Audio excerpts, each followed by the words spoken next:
So this is Chancellorsville at the Hazel Grove artillery position.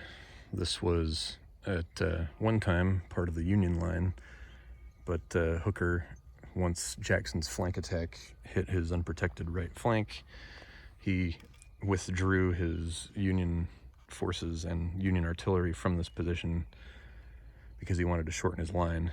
But this was a terrible mistake on his part, because this position is a artillerist's dream position, and in particular it is perfectly situated to hit the Union line that Hooker reforms around the Chancellor House. So he, in order to shorten his line, gave up the most strategic position on the battlefield, particularly for artillery, and ended up his army getting shot to pieces around the Chancellor House, and Hooker himself momentarily taken out of the battle when he gets concussed from flying debris from the Chancellor House as it's being hit by Confederate artillery.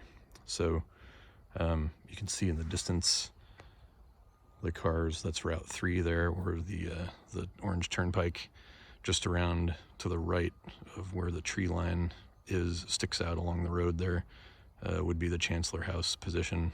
And that ridge just in front of where the cars are driving is Fairview, which was the Union fallback artillery position.